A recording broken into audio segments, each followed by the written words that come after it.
Meskwaki, Kickapoo, Potawatomi, Ojibwe, and Chickasaw nations. These lands were the traditional territory of these native nations prior to their forced removal. These lands continue to carry the stories of these nations and their struggles for survival and identity. As a land-grant institution, the University of Illinois has a particular responsibility to acknowledge the peoples of these lands, as well as the histories of dispossession that have allowed for the growth of this institution for the past 150 years. We are also obligated to reflect on and actively address these histories and the role this university has played in shaping them. This acknowledgement and the centering of Native peoples is a start as we move forward for the next 150 years. Again, welcome and thank you so much for being here. My name is Michelle Casey. I work with diversity and social justice education with the University of Illinois, and we have been lucky enough to partner with the University YMCA throughout this semester series, and I just wanted to highlight and thank a list of our sponsors who helped make this programming possible. So thank you to the Center for Advanced Studies, the Center for Global Studies, and the U.S. Department of Education Title VI grant, College of ACES, College of Education, the Counseling Center, the Department of African American Studies, the Department of Psychology, the Department of Urban and Regional Planning, the Education Justice Project, First Mennonite Church of Champaign, Urbana, First Presbyterian Church, Champaign, the Humanities Research Institute, Illini Hillel, Institute for Sustainability, Energy, and Environment, the League of Women Voters of Champaign County, Office of the Provost, School of Social Work, Sinai Temple, Social Action Council of the Unitarian Universalist Church of Urbana, Champaign, Student Cultural Programming Fee through the University of Illinois, Urbana Champaign Friends Meeting, Urbana Champaign Reproductive Justice, as well as the Women and Gender in Global Perspectives program. With that, I will hand it over to Jim, who will introduce us and introduce our program for today. Thank you.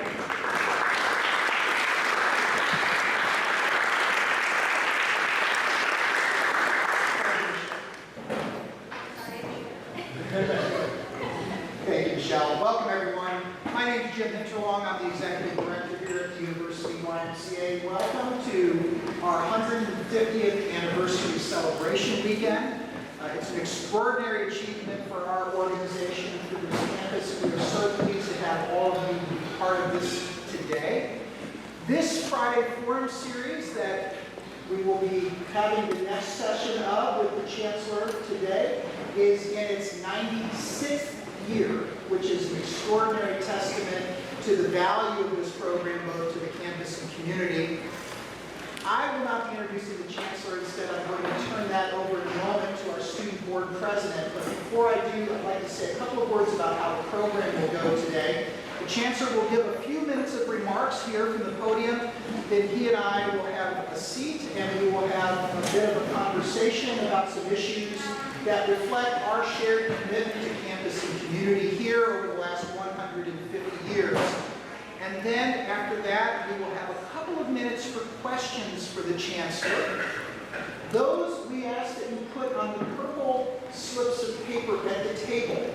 And in about 25 minutes or so, our staff will go around and collect those. There are enough people here that we will just probably choose 2 or 3 of those questions to answer before the end of our time today. So if questions comes to mind, please put it on the paper. Wait for the appropriate moment in the bit when a staff member will come by and collect those, and we would welcome your questions. It's my great honor to introduce to you the 147th student president of the University of YMCA, Kev Murphy. Kev is a junior studying history and political science with an emphasis in secondary education. If you put those together, you see Kev in the classroom working with students around civic issues, and quite frankly, I cannot think of a more important role today to nurture our community. And with that, Kevin.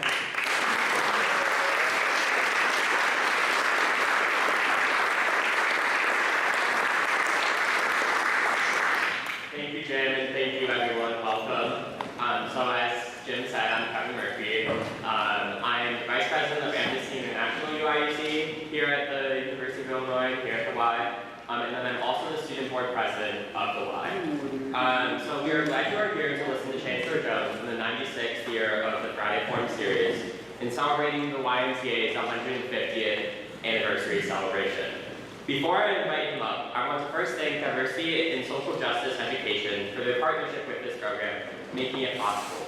I want to encourage all of you today to see the University YMCA differently. You may or may not know this, but we are one of 2 remaining independent campus YMCAs in the United States, along with Virginia Tech. The University YMCA is not a typical YMCA. We have no fitness facilities or a swimming pool. The University YMCA is a student-centered, community-focused organization. We are home to university units like Diversity Education, Office of Civic Life, Education Justice Project, and also community nonprofit organizations like United Pride of Champaign County and our New American Welcome Center, which provides critical resources to Champaign County's immigrant communities. Our Bailey Scholarship Program is one of the largest at the university, providing funds to both undergraduate and graduate students. We also, in addition, have 12 registered student organizations here at the Y, including Amnesty International, Engineers Without Borders, and La Colectiva, and many more. For 150 years, the University YMCA has been an integral part and partner with the university. That's the focus of this program. Like today, our building and programs are always free and open to everyone on campus and community. Today it's my great pleasure to welcome the university's most recognizable and respectful faces, Chancellor Robert Jones, to reflect on the University YMCA and the University of Illinois' shared commitment to campus and community.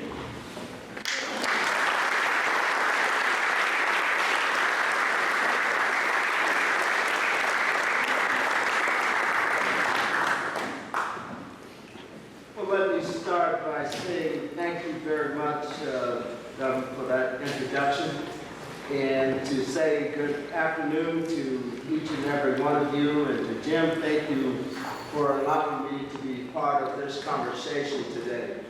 It has been far too long since the last time I was in this building. I think it must have been, I kind of divide everything into pre-COVID, during COVID, and after COVID. It was definitely pre-COVID, I think, the last time I had the great honor of being here. And it is certainly an honor and a pleasure to be back. And I am very, very pleased that you all got it right, to have delicious Thai food lunch available for me. And I wish I could eat every one of those noodles, but I know better. And since I didn't have breakfast this morning, you created a situation where there's less likelihood I will pass out in the middle of my remarks. You may pass out of boredom, but I won't pass out, I'll assure you. Again, thank you. It is truly a great honor to be here as a part of this Friday Forum. Let me just, first of all, offer some congratulations on your 150th anniversary. And that is a milestone anniversary and celebration. And as anyone who knows me will tell you, can attest to the fact that I really like to celebrate milestones, particularly ones that end in centennial. You know, I don't care if it's centennial or bicentennial, but my absolute favorite is sesquicentennial. Partially because I like saying the word. And I'm not kidding. I think some of you know I started my tenure here as the University of Illinois Urbana Champaign was celebrating and launching its sesquicentennial celebration. And for those of you who are around and have kept track, we actually did stretch that celebration for as long as we possibly could. We actually celebrated about 15 months. So a month for every decade of the university's existence here in Urbana Champaign. And I'm not going to tell you that we extended it just because I enjoyed saying the word sesquicentennial, but I'm not going to tell you that wasn't part of the rationale. Right? So when Jim offered me the chance to be here with you today to be part of this critical conversation, I certainly had no option but to say yes. I certainly would not agree and be excited about the wonderful work that this university and this entity, the YMCA, has done for the last 150 years and beyond. But I want to be perfectly clear and completely serious. I consider it a great privilege to be invited here to offer some of my best wishes, but also to congratulate the University's YMCA on behalf of the entire University of Illinois Champaign community. It is hard to really quantify just how much this University Y has added to the educational experience for our students. Because one thing I think that sometimes people forget, but you will oftentimes have heard me say this, and I know my colleagues in student affairs would really believe this. A significant part of the educational experience occurs outside of the formal classroom. It occurs in venues, in places like the Y.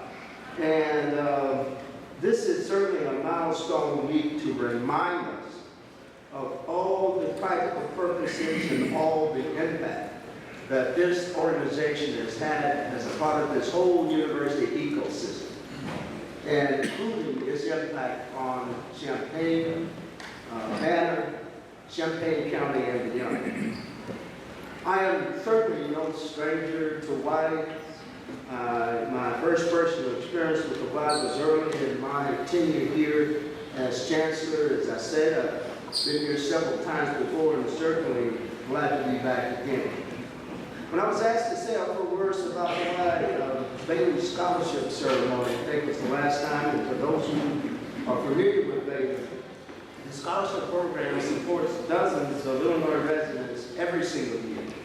Every single year, you're part of the ecosystem of how we keep educational opportunities for our students, how you keep access to this university, how you keep access to a degree educational opportunities affordable for students.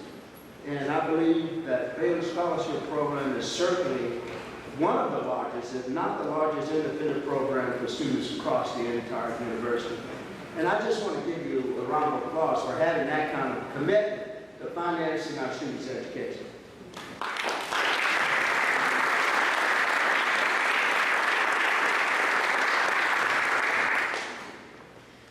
You know, I remember my first time coming here, and as the governor said, this is not your typical Y. It really doesn't have some of the accoutrements that you normally would expect, and I have been involved with Ys all the way from Georgia to Missouri to Minnesota, Albany, New York, and now here in Nevada, Champaign. And certainly, it doesn't have the pools and the court, but instead it has important opportunities to bring people together, to create that sense of community. And instead it has lecture series around some of the most critical issues of our time. And as I said before, that Thai food is also a reason to be here. And certainly I'll be coming back again because the food was delicious. I like good food, in case you didn't know. So in short, we have this organization that is independent from the university, but it certainly is at the absolute core of what we do as an educational institution. It is absolutely committed to helping our students have the kind of experiences that helps transform them as individuals and prepares them for their lives once they leave this community. This institution has certainly opened its doors and its hearts, I say, to not only students, as you heard earlier, but to faculty and staff and members of the community. And you've been doing that seamlessly since 1873. This Y has been providing homes to our students before we even had residential halls, and certainly long before we had all those high-rise with 20-something, 30-something floors. You were doing it in a very basic way, but you were providing something that was critically needed, a place where students from around the country, around the nation, and around the world could find some respite, some place that they could feel at home and feel a sense of belonging. And this is something that I think we should never lose sight of, Jim.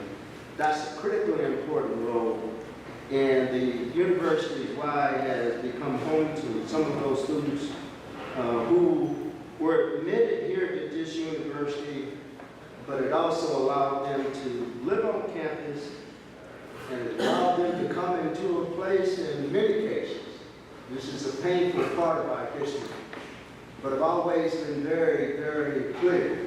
When you have milestone celebrations like Sesame Centennial, you've got to tell the truth about the role and the important time and how you have served a class of people that really were forbade at one point from staying in the dormitories. This Y provided a place for them to lay their heads at night and a place to call home. And I'm very big on telling the truth because you can learn from it.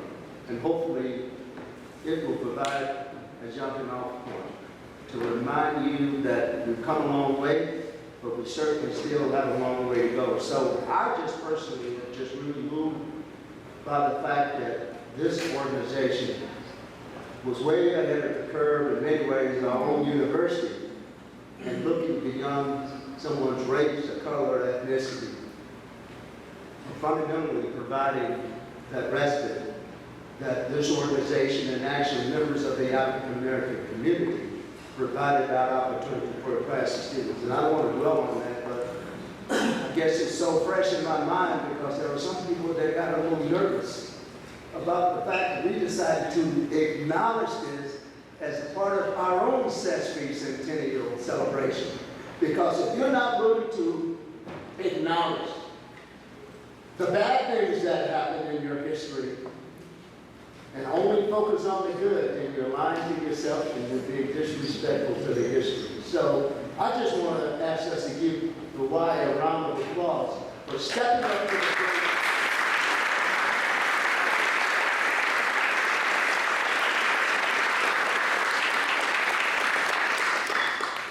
So anyway, I could go on and on about this, but there's no way to ever really count accurately how many of our world-changing graduates have found their way through to this university and through this university only because they first found a home here at the Y. And I can't not tell you how many of our alums that I have met in my time here from all walks of life and from all kinds of careers whose story begins with the words, I arrived on campus, I did not know anyone, I did not have a place to live, I was broke. All of that at once, all at the same time. That's a lot to deal with. Then I went and I found a room at the University of Y. Folks, that speaks volumes about the impact and the purpose that this organization has brought to our broader university. In fact, that is the exact story of one of the most iconic, perhaps most well-known, influential individuals. And some of you, if not all of you, know this name, Shad Khan. That was Shad's story when he arrived here. And for those of you who haven't heard it, he arrived here by bus, coming directly from his home in Pakistan, in the middle of a snowstorm. He had no place to live. He couldn't even afford the $9 cost for a hotel room in the Union. And as he walked up and down the streets in the snow and the slush, his shoes literally disintegrated as he moved about the campus and dissolved in the slush, in the ice, and in the water. He found his way to the University of Y and started a journey that saw him earn his engineering degree and to see him become one of the most successful, and I don't mean just monetarily, to be one of the most successful entrepreneurs in the world in terms of what he has done to continue to vitalize this community. He still resides and lives in this community. He invests in a lot of the things that improves the quality of life of this place that we call Urbana, Champaign.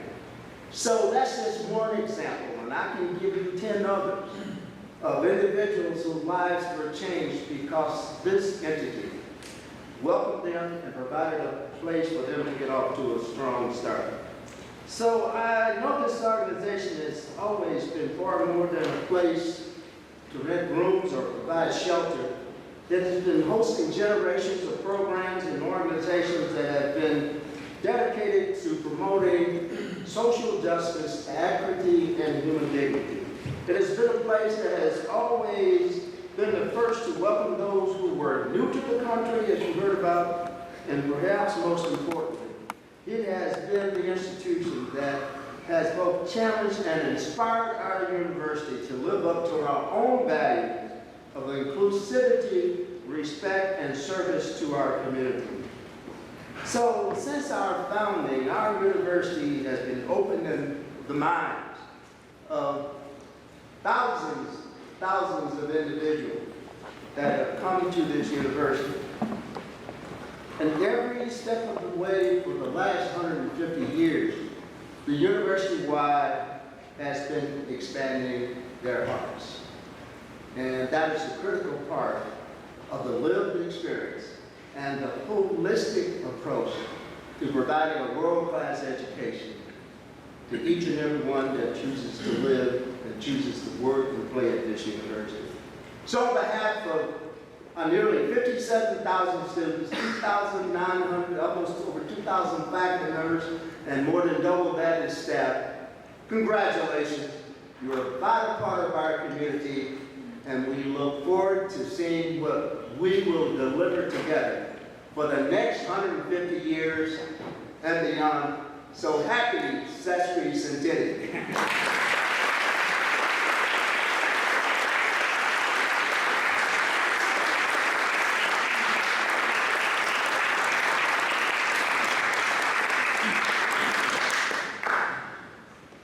I'm really glad that my board likes me because I think I am a competitor for my position, frankly. So I hope that you'll stay in the chancellor role just a while, so I can continue to try to do the good work that we've been doing for a number of years.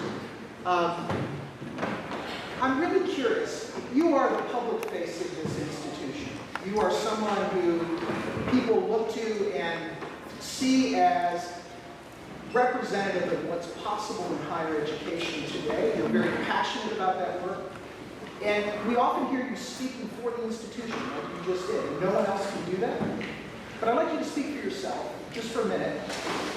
What about your upbringing, maybe your own experience as a college student, gave you such passion for creating a space and a vision for higher education that is a shared vision with the community? Well, you know, that's I appreciate the question. That's a fundamental question. I guess what my background and my lived experiences really has provided a very strong commitment for what you hear me talk about, the importance of education being accessible and affordable, the importance of the university not just being this institution isolated from the community. And I can give you some examples for that because this university's destiny is inextricably linked to the broader community of Urbana, Champaign, and all of Champaign County, Central Illinois, the entire state, and the nation and the world. But to answer your question, part of this grew out of my own lived experiences. I grew up as a son of the sharecroppers in southwestern Georgia. And I know sharecroppers is a term perhaps that young people may have not heard about, but essentially what it means, my parents didn't own the land that we worked on, and we would work each and every year for a quote-unquote share of the crop or the proceeds from the sale of those crops. But it never, no matter how hard my father worked and my mother, no matter how many times he would drag home in the morning at 2 o'clock, after riding a peanut combine all day and half the night, be covered with Georgia red clay and be up at 6 o'clock, you get up and do it all over again. And that provided me a very strong context for how important it is to have good work ethics, but more importantly, my mother had a very strong commitment to education.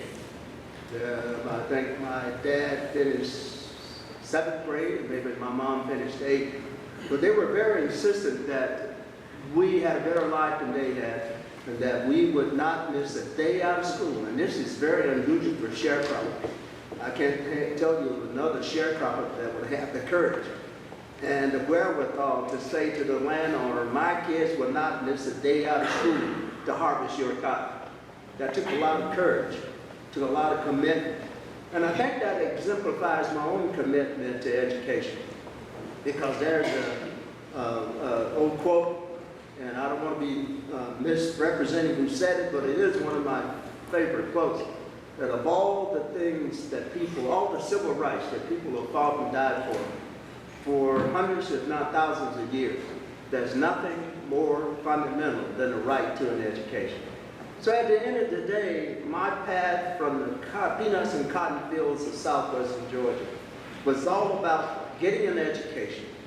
And unfortunately for me, there were no MAP grants, no Pell grants, no scholarship programs. So I had to figure out how to pay for it myself. So my junior and my senior year, I worked a full-time job in a factory, manufacturing parts for the big 3 automakers. That was the only way, folks, I could raise $3,000 to be able to pay for my tuition for the first year at Fort Valley State College, Fort Valley, Georgia. It's now Fort Valley University. So all of that to say was the commitment to education.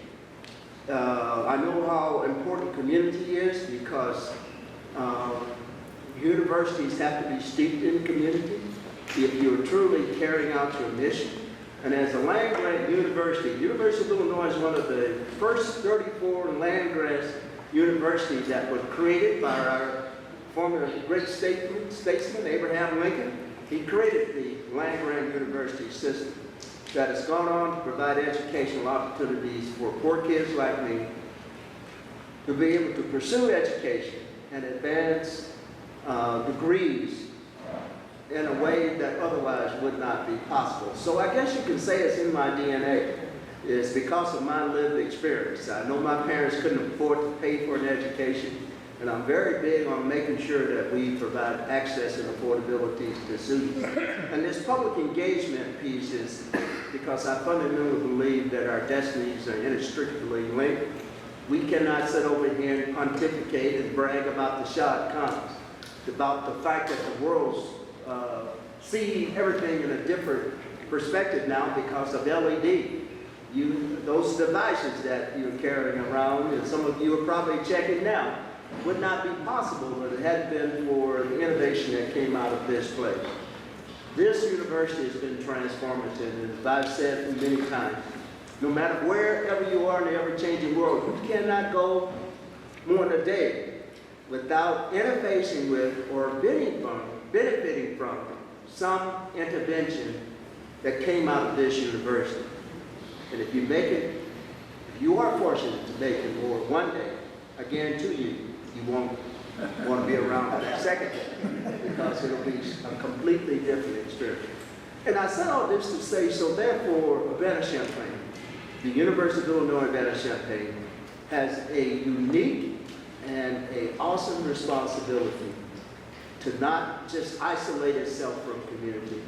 We have to be deeply engaged in the community, and we have been very, very successful. We just had a meeting yesterday with our community partnership that I've asked one of my staff members, Dr. Wanda Ward, to lead.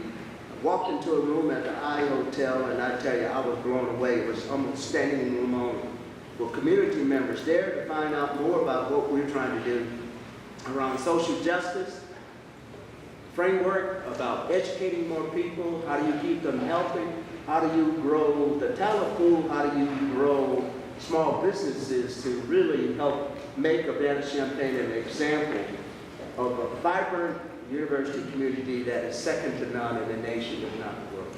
I know that was a long-winded answer, but it was a question that was open-ended. I could go anywhere with that, Jim. I think you took it to a good place. You know, I think for 150 years here, we have been engaged in the process of transformation as an organization as well. I think that it's happened alongside the university's own evolution and development. We were originally founded as an organization that was for young Christian men. And to be frank, most of those young Christian men were white.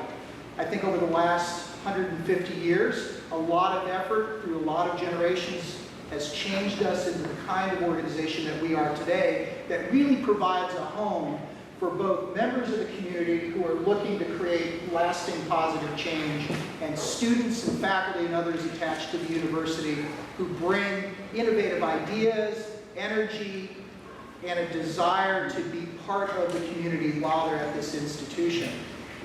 That welcoming and belonging work is difficult work, and it's work that we haven't always gotten right here at the University Y. We've gotten much better at it over time.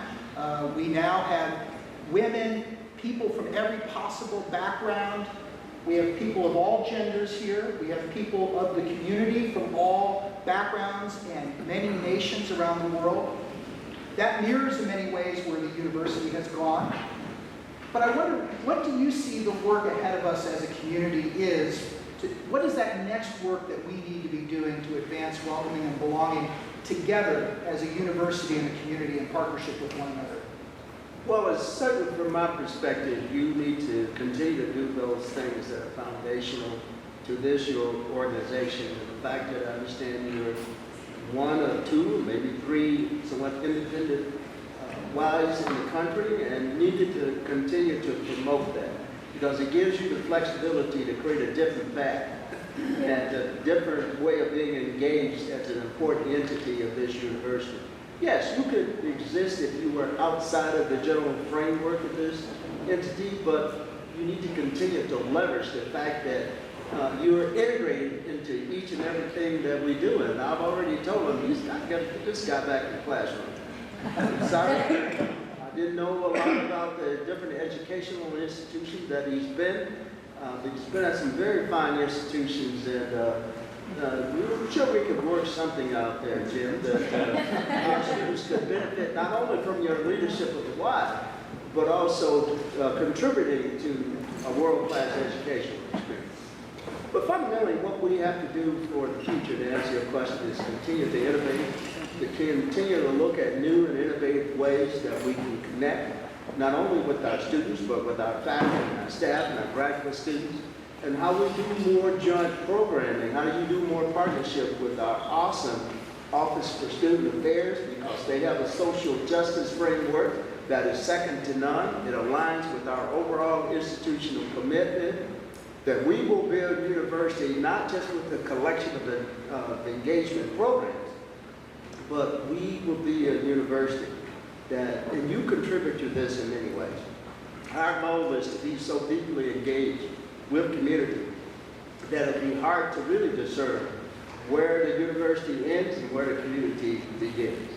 That's the seamless proposition that you can continue to be a great partner for us because, even though you're independent, people think and believe that you're a fundamental part of this university. You may not be operationally and financially, but operationally you are. An absolute critical role that we must continue to work together. And I'm excited about finding ways to strengthen that relationship around the issue of our goal to become a truly engaged university, and that we are not afraid to step up and address some of societal's greatest issues, like food insecurity. That is one of the biggest ones that people are actually surprised to tell you. And I think Danita, and she's still out there, and I do see Laura and some of the other student affairs. We're working very hard to address issues of food insecurity at this university, and occasionally there are chances when some of our students' housing, where they're going to be able to spend the night, is insecure and uncertain. To me, there's absolutely no reason for that to exist in our society. We've got too many assets, and we can't solve all the problems for broader society, but you first got to start at home, and this is where our partnership becomes critically important. how do we work together to address some of these issues that are not talked about often, but still impacts far too many of our students. And to me, that is just not acceptable to allow those kinds of issues to persist. And the other thing too, more on the positive side, there's all kinds of innovative things we can do together that will help make this university and this community more attractive, not only to those that seek an education, but those that are seeking an opportunity to come and be a part and to live in a vibrant community like Urbana, Champaign. We just got to continue to do the things we've been doing together, but I think there are some things that we can wrap up as well to take to the next level best. Well, we're proud of our partnership and association over the last 150 years. And in fact, a sesquicentennial is a really important moment to sit and reflect where we are. It's also a moment to think about the future. I do want to say that we are animated every day by all of you in this room, leaders on campus and community, emerging leaders, the ideas, the vision that you have for what you want to see happen in the world. That change work often begins here at the Y. Our three action words, we believe in dialogue that is respectful and inclusive. We believe in reflection that helps to inform future action, and we believe in action itself. We believe in advocacy and activism. We believe that the world is changed through good thinking, collective work, and shared hopes. And that, I think, it mirrors our partnership with the university. I do know that we're running out of time, and I want to leave time for questions. But as Ann is bringing these up, maybe I'll toss out one question quickly for you to I'll try to give a quick answer. respond to. I'm going to give you a big question because it's one that's really on my mind right now. And that is this moment we are in as a community, as a society, and as a nation, where I think the fundamental questions about what is democracy, what makes democracy viable and sustainable, those questions are before us now. And I know that we will partner with you, as we always have, around engaging students and members of the community to vote. So let's set that aside. We know we will do that. De Tocqueville said that voluntary associations like the University Y are absolutely necessary for a functioning democracy, and making education inclusive and democratic itself is necessary for a well-functioning democracy. So with the election season ahead of us and many, many students in this room and concerned citizens, what should we be doing together over these next few months to set ourselves up for a democracy, keeping democracy on a strong foundation and one that remains inclusive and works for all of us? Well, that's a simple question. You got 60 seconds. Continue to do what you do. And one of the main things is to be that place that you can convince people and not be afraid to speak truth to power. That's one of the best things you can do, because far too often, as a public university, I'm very big on free speech and very big on, trying to have an inclusive environment. But because of your independence, this provides a forum to have deep, honest conversations. And I agree with you, and I agree with everybody else that's been saying this. Our democracy is under the biggest threat that I think has been in for a long time. Those are just not political words, folks, it's real. One of the things that keep me up at night, if we continue down this path that we're on, how long can we persist as being this democratic nation that's the envy for the rest of the world? We will be certainly less than what we are today. And that's my story, and I'm sticking to it.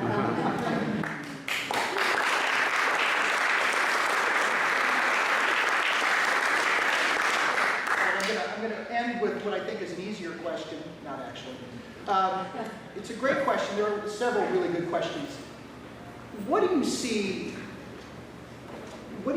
as the next phase of involving the land grant mission, and what role can the University Y in particular at this institution play in helping to achieve that evolved or next phase?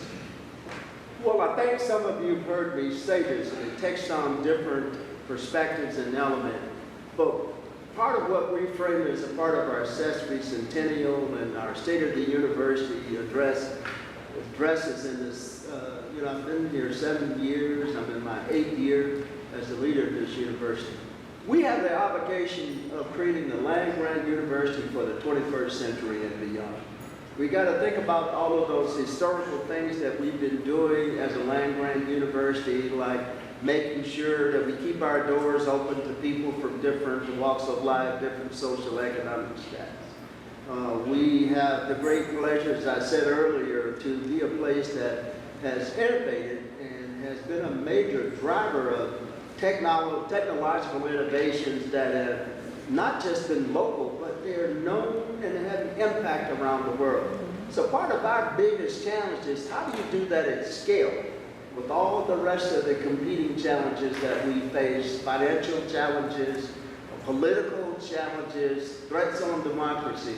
How do we create a land-grant university for the 21st century that 150, for us, 144 years or so from now, that will be just as amazing and as transformative as we've been. So we've got to think in the context of a land-grant university for the 21st century. And that means being unafraid to deal with some of the human elements of our mission.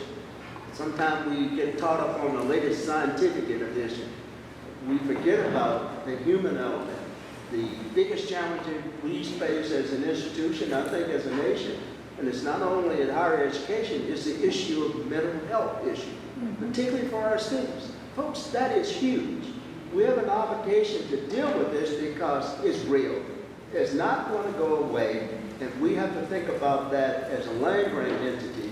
We have an obligation to address that. If we have the technology to do it, and I'm very proud of what we've been able to do using telehealth and telemedicine, but that only scratches the surface. We've got to do more in some of these very difficult areas that heretofore were not necessarily perceived to be part of a land-grant university. And you just got to think about not just the work that we're doing to, we have an engineering-based college of medicine, first of its kind in the world.